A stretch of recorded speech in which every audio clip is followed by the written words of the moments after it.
Oke, assalamualaikum warahmatullahi wabarakatuh. Jumpa lagi dengan saya di Pak Syaf. Jangan apa kabar sobat semuanya. Semoga tetap dalam keadaan sehat dan tetap semangat ya. Selamat pagi, selamat beraktivitas. Semoga di bulan Januari tahun baru ini kita semakin produktif dan berkarya ya. Sudah 4 hari ya, ada rilis dari Kementerian Dasar dan Menengah terkait dengan pembelajaran mendalam ya. Apa pembelajaran mendalam itu bedanya dengan kurikulum sebelumnya apa dan sebagainya. Kali ini saya akan mencoba membedah atau mereaksi dari kacamata sebagai dosen ya. Kira-kira apa sih yang beda, kemudian apa yang seharusnya kami persiapkan agar lulusan kami siap dan mampu mengaplikasikan perubahan kurikulum itu secara matang ya. Karena setiap ada perubahan kurikulum, kami selalu berupaya untuk menyiapkan mahasiswa-mahasiswa kami supaya adaptif dan juga reaktif ya, dalam tanda kutip reaktif itu siap dengan perubahan-perubahan yang terjadi ya. Ini pembelajaran mendalam atau deep learning awal-awalnya dulu, atau kurikulum full, ada mindful, ada meaningful, ada joyful.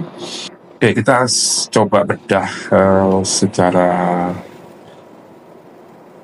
singkat ya, tidak mungkin secara mendalamnya. Di rilisnya itu ada 4 latar belakang. Yang pertama adalah perubahan masa depan yang sulit diprediksi atau disruptive future ya. Itu juga menjadi landasan di kurikulum sebelumnya. Artinya lulusan sekolah nanti itu harus mampu adaptif dan reaktif terhadap disruptive future ya. Itu bagaimana ya? Karena selama ini pembelajaran mungkin belum mengadopsi itu ya. Artinya ya karena jenjang yang sangat tertata itu ya, kalau sudah SD, SMP, SMA itu kan tidak ada yang sulit diprediksi ya. Kalau lulus SD ya SMP, SMA, kemudian perguruan tinggi. Nah, mungkin lulusan perguruan tinggi adalah lulusan yang lebih siap dengan perubahan masa depan yang tidak pasti atau sulit diprediksi karena mereka berkaitan dengan dunia kerja ya. Oke, nanti kita lihat seperti apa. Kemudian adalah bonus demografi 2045 yang katanya adalah bonus demografi. Harapannya dengan perubahan atau transformasi kurikulum ini bisa menyiapkan generasi emas Indonesia 2045. Kemudian permasalahan klasik, skor PISA kita di literasi numerasi sangat jauh dari negara-negara maju, apalagi negara-negara maju ya. Dengan negara-negara di kawasan ASEAN aja kita masih kita kayaknya lebih tinggi satu level dari Kamboja atau Filipina. Kita kalah dengan Vietnam kalau tidak salah ya. Mohon koreksinya kalau salah. Kemudian kompetensi masa depan. Nah, ini rilisnya adalah kemampuan siswa Indonesia masih rendah. Hasil PISA, siswa Indonesia hanya bisa menjawab materi level 1 sampai 3 saja. Jadi ya, materinya apa, siapa, belum kenapa atau mengapa, bagaimana itu belum bisa dijawab. Rata-rata anak-anak kita, anak-anak Indonesia di level siswa Indonesia hanya bisa menjawab pada level 1 sampai 3. Satu itu memahami, kemudian jadi lebih banyak ke menghafalnya ya, daripada mengevaluasi, mengkreasi dan sebagainya. Ini skornya juga rata-rata membaca 371, matematikanya 379 dan sainsnya 396 ya. Jadi di bawah Thailand dan Malaysia. Kalau di ASEAN kita di bawah Singapura, Malaysia, Thailand dan seterusnya. Nah, ini definisinya. Kalau kita lihat definisinya itu apa sih pembelajaran mendalam itu? Pembelajaran mendalam merupakan pendekatan yang memuliakan dengan menekankan pada penciptaan suasana belajar dan proses pembelajaran berkesadaran atau mindful, bermakna meaningful, dan menggembirakan joyful melalui olah pikir intelektual, olah hati, etika, olah rasa estetika, dan olahraga kinestetik secara holistik dan terpadu. Memang kita maunya selalu seperti itu ya. Kita maunya integratif, holistik, tapi di lapangan biasanya ada stres, ada penekanan yang lebih kuat dibanding dengan beberapa aspek lainnya. Tapi kita akan lihat seperti apa nanti teknisnya. Ya, berkesadaran itu mindful itu ya siswa itu sadar bahwa mereka belajar, mereka butuh pengetahuan itu, butuh keterampilan itu. Jadi mereka kalau sadar mereka butuh, pasti mereka serta-merta dan juga dengan segenap tenaga akan belajar ya. Tidak dipaksa belajar. Nah, selama ini mungkin kebanyakan siswa merasa dipaksa belajar. Makanya ada peminatan yang menurut saya juga kurang begitu berhasil ya. Karena memang mungkin desain atau strateginya perlu ditingkatkan lagi ya. Jadi kalau kita buka kelas peminatan akan kelihatan anak-anak itu pengennya belajar apa yang sesuai dengan passion, sesuai dengan minat bakat mereka gitu ya. Karena kan yang tahu minat bakat pastinya ya selain anak itu sendiri juga guru konseling ya atau bimbingan konseling itu juga punya peran yang sangat besar untuk menentukan bahwa kami itu bakatnya di sini gitu. Jadi kalau anak, makanya sangat banyak kata-kata atau pepatah yang mengatakan mungkin saya saya I'm not good at mathematics, saya tidak bagus di matematika, tapi saya handal di seni dan sebagainya itu. Nah, ketika anak-anak seperti itu kita paksa belajar matematika sampai tingkat tinggi ya, mereka pasti tidak akan mendapatkan apa-apa. Jadi mereka tidak sadar, mereka ya karena tidak sadar kan berarti mereka tidak akan memaknai proses itu secara mendalam. Makanya transformasi ini kita sangat harapkan kalau siswa itu sadar mereka belajar karena didasari kebutuhan mereka, pasti belajarnya akan bermakna, akan diingat terus, akan digunakan dalam kehidupan nyata, dan pastinya mengembirakan ya. Orang kalau dipaksa pasti tidak akan gembira, mereka akan tertekan, mereka akan depresi lama-lama ya. Maka harapannya melalui olah pikirnya, otaknya juga diasah, hatinya juga diasah, rasanya, estetikanya, olahraga dan sebagainya, mungkin secara holistik dan terpadu. Pendekatan ini secara definisi sangat ideal, tapi secara praktis nanti kita akan lihat ke depan ya, karena ya perbedaan wilayah, perbedaan kompetensi guru, perbedaan lingkungan belajar yang berbeda-beda pastinya akan menghasilkan output yang berbeda juga ya. Tapi kalau secara standarnya sama itu ya mungkin biasanya tidak terlalu jauh. Harapannya begitu. Nah, ini kalau kita lihat di bagiannya ini pembelajaran mendalam, dasarnya berkesadaran, bermakna mengembirakan, mengolah pikir, olah hati, rasa, raga, yang diwujudkan adalah profil lulusan 8 dimensi. Ini humanistic knowledge ya, atau melihat manusia seutuhnya. Nah, ini dulu kan ada zaman presiden yang lama itu membangun manusia Indonesia seutuhnya. Jadi keimanan dan ketakwaan, kewargaan, mereka bangga sebagai warga negara, tanggung jawab sosialnya, ya mereka jadi warga negara itu tahu hak kewajibannya dan sebagainya, berpikir bernalar kritis, kreatif, kolaboratif, mandiri, sehat dan mampu berkomunikasi. Itu sangat ideal dan ya itu seutuhnya. Manusia itu kan manusia itu utuh, tidak hanya otaknya saja tapi juga ada hatinya, ada rasa estetikanya, ada komunikasinya dan sebagainya. Itu yang menurut paparan ini akan digarap oleh kementerian atau Pak Menteri yang baru ini, supaya lulusan kita itu siap tadi dengan perubahan yang tidak pasti, dengan perbedaan yang akan sangat kompetitif ke depan, kemudian disrupsi lain yang harus disiapkan sejak dini ya. Ini harapannya lulusan ke depan itu siap menghadapi masa depan yang tidak penuh ketidakpastian tadi. Landasan filosofisnya dari Kiai Haji Ahmad Dahlan, Kiai Haji Dewantara, landasan teoritisnya adalah membangun ya, konsep PM itu didasari oleh teorisi bahwa membangun keterkaitan antara pengetahuan konseptual, konsep dan prosedural. Ya, artinya konsep tidak hanya dipahami, bahkan tidak hanya dihafalkan ya dalam level berpikir yang paling rendah, tapi juga dipraktekkan secara konkret di dunia nyata ya. Jadi belajar misalnya ya, dalam bahasa Inggris misalnya belajar introductions. Kapan kita pakai introduction itu? Paling di kelas. Ya, bagaimana kita belajar bahasa Inggris itu, menurut saya sebagai dosen bahasa Inggris itu, kelemahan kita itu bagaimana kita menciptakan lingkungan belajar yang mendukung kemampuan itu ya.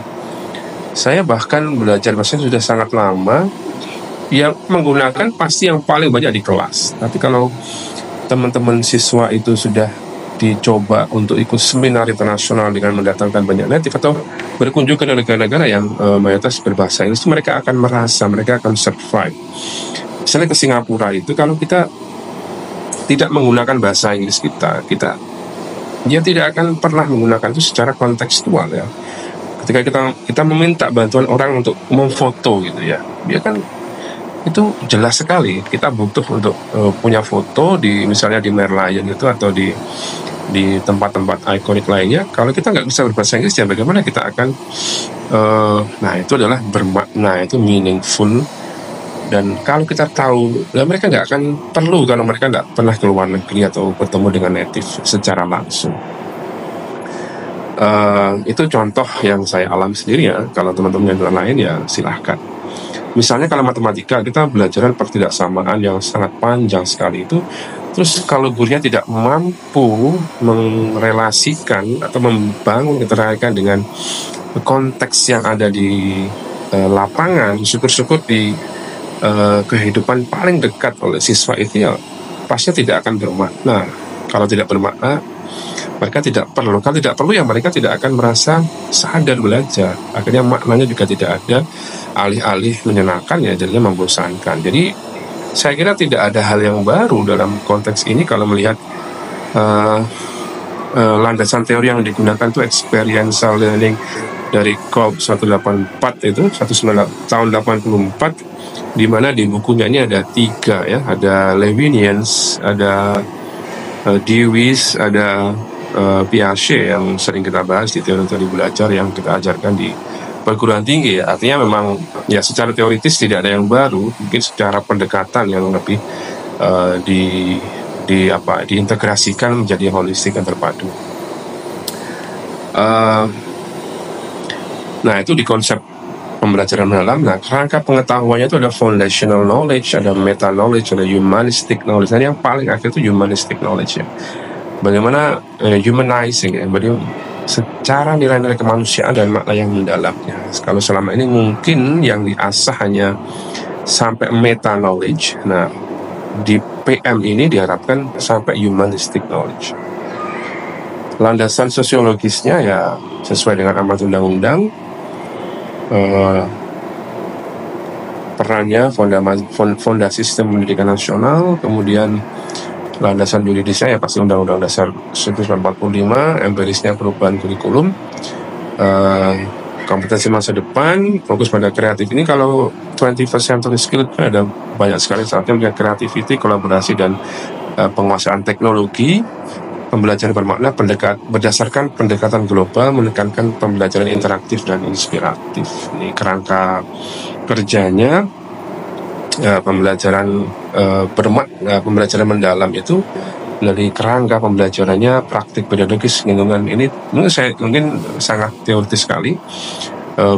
Pengalaman belajarnya mulai dari memahami, mengaplikasi dan merefleksi. Jadi kalau paham, dilakukan, terus dirasakan apa sih manfaatnya, apa sih gitu ya mungkin ya. Jadi kalau mereka bisa merefleksi apa yang saya pelajari hari ini, apa yang saya dapatkan, apa sih maknanya untuk kehidupan saya nanti, bagaimana itu solving my problem, itu mereka akan belajar menjadi sangat menyenangkan dan bermakna ya, menurut saya. Prinsipnya ada 3, berkesadaran, bermakna, dan menggembirakan. Sudah saya tadi, kesadaran untuk menjadi pembelajar yang aktif. Nah, kata kuncinya adalah regulasi diri ya.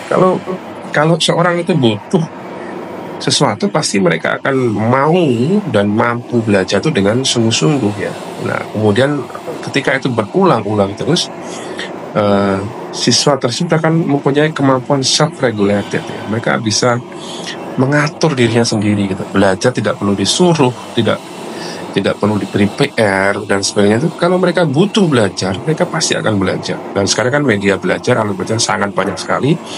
Tidak hanya terbatas di sekolah, apalagi kalau sekolah gurunya tidak mengembangkan diri, ya mereka akan ditinggalkan. Apalagi dengan dunia robot yang sangat cepat sekali. Jadi pesan Wamenristek Dikti itu, kalau buatlah soal yang tidak bisa dikerjakan oleh ChatGPT. Nah, itu penting sekali. Nah, kami juga berpikir keras bagaimana apa yang tidak bisa dikerjakan ChatGPT sekarang ini. Bahkan soal apapun ketika kita masukkan ke sana mereka bisa mengerjakan. Tapi kan ketika ada hal-hal yang mungkin tidak bisa dikerjakan oleh ChatGPT. Apa itu? Ya Bapak Ibu bisa segera mencari tahu sendiri atau mengeksplor apa saja yang robot-robot itu tidak bisa dikerjakan ya. Bermakna ini menerapkan pengetahuan ke dalam situasi nyata dan yang jelas mengembirakan tidak selalu lucu ya, tidak harus isinya hura-hura, pesta-pesta, itu tidak. Mengembirakan itu adalah suasana belajar yang positif, menantang, menyenangkan, dan memotivasi. Nah, seperti apa konkretnya ya Bapak Ibu bisa melihat sendiri di kelas seperti apa kelasnya, kebutuhannya apa, bagaimana kita memahami diferensiasi dari siswa, kemudian bisa menciptakan kondisi kelas yang bisa memfasilitasi keberagaman itu sehingga pembelajarannya menjadi bermakna dan mengembirakan. Saya kira itu ya. Nah, ini pengalamannya dalam memahami tadi, mengaplikasi, merefleksi. Kalau di ini menggunakan solo taksonomi dari mulai pre-structural, instructional, multi-structural, relational, dan extended abstract ya. Jadi kalau selama ini kita lebih akrab dengan Bloom, ya saya kira tidak terlalu berbeda ya. Artinya dari mulai LOTS, ada low order thinking skill sampai dengan high order thinking skill itu diupayakan pembelajaran ini menjadi mengarah ke higher order thinking skill ya. Ya tadi bagaimana kita mendidik siswa berpikir atau bernalar kritis ya, critical itu kan masuk di higher order thinking. Kritis itu kata kunci criticize itu ada di level, kalau di Bloom itu di 5 atau 6 ya. Artinya kalau di Solo ini di 5 ya. Jadi ada analyze, apply, argue, compare, contrast, criticize, explain, relate, justify, create, formulate, ini masuk ke 6 ya. Kalau di Bloom kan ada ini. Nah, ini kalau kita berbandingkan ya taksonomi Solo dan Bloom dalam pembelajaran mendalam, ini kita ambil yang refleksi, aplikasi, memahami. Ya, di sini ada gabungan Solo taksonomi dan Bloom taksonomi dikembangkan menjadi 3 pilihan kompetensi atau level berpikir yang dipilih di PM ini, yaitu merefleksi, aplikasi, memahami tapi dalam tingkat yang dia pada level yang lebih tinggi ya, tidak hanya menghafal tapi memahami. Oke, memahami, mengaplikasi. Nah, di sini dasarnya adalah construct ya. Memahami, mengkonstruksi ya. Construct itu tidak hanya mendapatkan secara gratis, tapi mereka mengkonstruksi ya. Kita lihat konstruksi itu kan ada fondasinya, ada temboknya, ada pilarnya, ada gentengnya, ada atapnya. Jadi kalau kita analogikan pengetahuan sebagai sebuah rumah ya, mereka harus tahu akarnya. Misalnya kalau dalam matematika mungkin persamaan ini dari mana asalnya, asalnya dari mana, dan seterusnya sampai mereka punya konstruksi pemahaman yang utuh ya, tidak hanya menghafal rumus ya, yang pernah dulu saya lakukan ketika sekolah itu. Saya tidak peduli dengan itu semua, yang jelas ketika ujian, makanya kan ujian nasional menjadi debatable karena dia proses konstruknya itu tidak cukup waktunya ketika di ujian nasional yang waktunya sangat terbatas. Itu proses konstruksi pastinya di masing-masing siswa akan berbeda-beda. Di proses memahami ini ada foundational knowledge, ada meta knowledge, ada juga humanistic knowledge ya. Jadi bisa sangat komprehensif. Mengaplikasi pengalaman belajar yang menunjukkan aktivitas belajar, mengaplikasi pengetahuan dalam kehidupan secara kontekstual, merefleksi, Tahap refleksi melibatkan regulasi diri, self-regulation sebagai kemampuan individu untuk mengolah proses belajarnya secara mandiri ya. Jadi ya memang tujuannya ke sana menjadi self-regulated learners ya. Kalau Zimmerman itu banyak sekali di tulisannya yang menjelaskan bagaimana tahapan atau model-model pembelajaran yang bisa mendorong siswa menjadi self-regulated learners ya. Nanti kita akan bahas di pertemuan berikutnya ya, atau di konten saya selanjutnya. Kerangka pembelajarannya ada praktik pedagogis, ada kemudian ini mendalam guru berfokus pada pengalaman belajar siswa yang otentik. Otentik ini sesuai dengan kehidupan mereka sehari-hari, masalah mereka sehari-hari, mengutamakan praktik nyata ya, tidak hanya pembelajaran di kelas, mendorong keterampilan berpikir tingkat tinggi. Kalau itu kan kita lakukan dengan project based atau problem based learning ya, PGPL atau PBL. Secara kolaboratif mereka akan berpikir secara, mereka akan ya kalau kita analogikan, ketika mereka dikasih masalah, mereka diminta berkelompok itu membangun ya, manusia sebagai makhluk sosial. Mereka berkomunikasi antar anggotanya, mendiskusikan ini masalah ini bagaimana solusinya, bagaimana tahapan selanjutnya. Jadi mereka belajar berkomunikasi. Ada yang mungkin lebih pintar secara akademis, mereka saling memahami, saling menghormati, itu humanistiknya, sisi-sisi kemanusiaannya ditekankan. Ada yang pandai menulis, ada yang pandai nanti ada yang bagian presentasi dan sebagainya. Itu kita apresiasi di bagian olahraganya atau kinestetiknya. Jadi keberagaman siswa tadi itu difasilitasi dalam sebuah proyek atau problem based learning. Jadi guru juga harus pandai itu ya, harus pandai mendesain pembelajaran yang benar-benar bisa memfasilitasi keberagaman itu tanpa mengurangi keistimewaan dari masing-masing peserta didik itu. Nah, tentunya didukung dengan lingkungan pembelajaran yang cukup ya, yang cukup dan memadai. Kita gaya-gaya pakai digital learning, tapi kalau tidak harus pakai itu semua gitu menurut saya. Jadi jangan batasi kelas Bapak Ibu menjadi kelas yang tidak menyenangkan gara-gara tidak ada internet, tidak ada wifi. Tidak harus seperti itu. Kreatif tadi kan, kalau siswanya didorong kreatif, gurunya juga harus lebih kreatif. Teknologi digital ya harapannya ke depan Komdigi bisa meratakan akses internet di seluruh Indonesia kan. Nah itu kan pasti akan, kalau kita menunggu itu kurikulumnya sudah selesai, internetnya belum sampai ke pelosok-pelosok kita ya, nanti jadinya lah kan internetnya nggak ada, wifi-nya nggak ini ya, nah itu kan jadi selalu menjadi handicap, selalu menjadi barrier kita untuk maju. Nah kemitraan pembelajaran, nah ada belajar itu sebenarnya tidak hanya guru siswa, tapi bahkan pembelajaran yang utama itu kan di rumah ya. Kalau di rumahnya selesai clear ya, pasti di sekolahnya tidak ada banyak hambatan untuk belajar ya. Ada tetrahelik ya, ada guru, murid, orang tua, komunitas, dan mitra profesional. Ini diharapkan bisa membuat pembelajaran menjadi lebih holistik ya. Ini elemen of system, ini sangat teknis ya. Transformasinya begitu, guru sebagai aktivator, kolaborator, dan culture builder. Tahapan implementasinya nanti ditunggu saja, pastinya ada peraturan-peraturan yang akan dan jelas sosialisasi, kemudian identifikasi pembangunan SDM, kemudian uji coba, evaluasi hasil, penerapan PM secara luas, refleksi, dan selanjutnya ya nanti pasti ada pelatihan-pelatihan yang akan melibatkan Bapak Ibu semuanya. Barangkali nanti kalau kita dilibatkan juga akan sangat bagus ya, antara kami sebagai nanti penyedia guru ke depan pastinya harus tahu kebutuhan apa yang ada di lapangan. Jadi link and match-nya ketemu ya.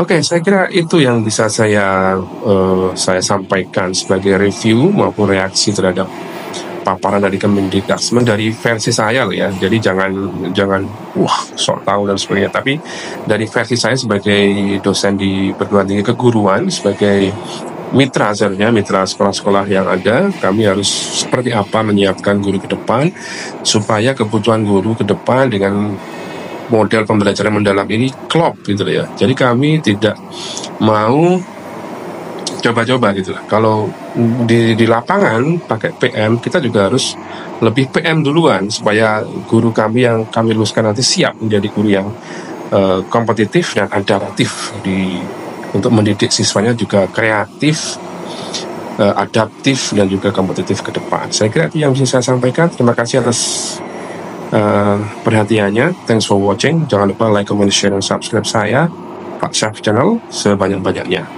Terima kasih. Assalamualaikum warahmatullahi wabarakatuh.